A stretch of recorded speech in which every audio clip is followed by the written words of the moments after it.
News, सच जरूरी है। नमस्कार, एमएनएस न्यूज लाइव में आप सभी का स्वागत है। मैं हूँ आपके साथ आंचल। तो आइए देखते हैं आज की कुछ खास खबरें। इंडिया नाम हटाने मोदी सरकार के लिए नहीं होगा आसान, संविधान विशेषज्ञ का बयान आया सामने।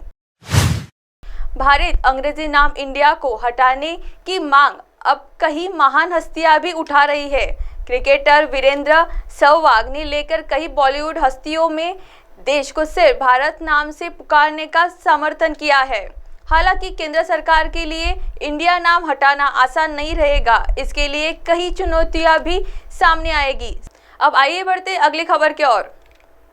इंडिया का नाम भारत करने की राह नहीं है आसान, तलाशने होंगे इन 6 सवालों के जवाब।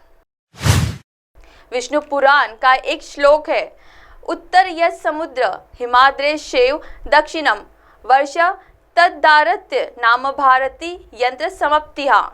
यानी जो समुद्र के उत्तर में और हिमालय के दक्षिण में स्थित है वो भारतवर्ष है और उसमें भारत की संतानें बसी हुई है। जब भारत अभी दुनिया की बीच बड़ी आर्थिक ताकत वाले देशों के संगठन G20 की मेजबानी कर रहा है, तब एक आमंत्रण पत्र पर लिखे भारत शब्द ने पूरे देश में सियासी हलचल मचा दी।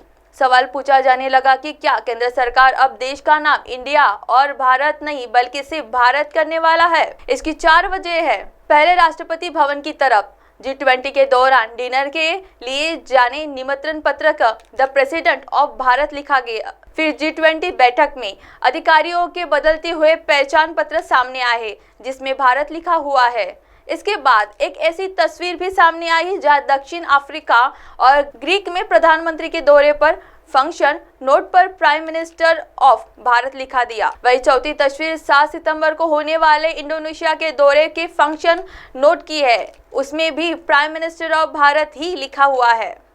यह कोई पहला मौका नहीं है जब कोई देश अपना नाम बदल रहा हो। अब से पहले भी ऐसे कई परिवर्तन इस दुनिया में देखे गए। अब आइए बढ़ते अगली खबर की ओर।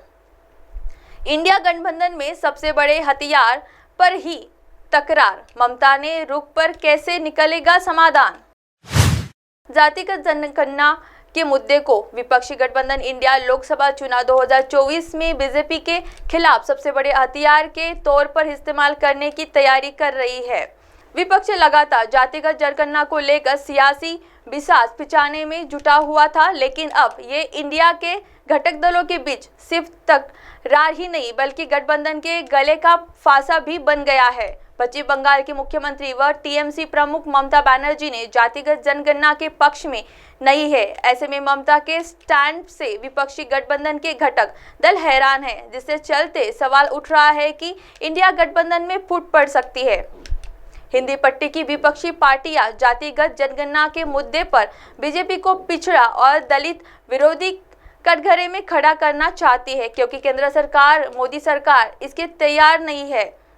मंडल पॉलिटिक्स से निकलने नेता राजनीतिक पार्टियां जातिगत जनगणना को लेकर सियासी तानाबाना बुन रहे हैं। बिहार में नीतीश के अनुयायी वाली महागठबंधन सरकार जातिगत सर्वे का करा रही है।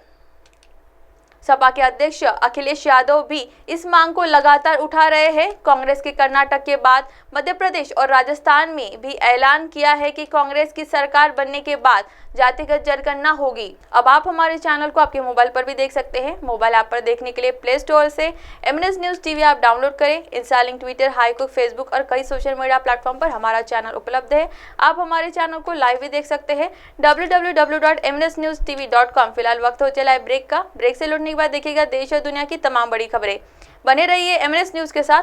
नमस्कार।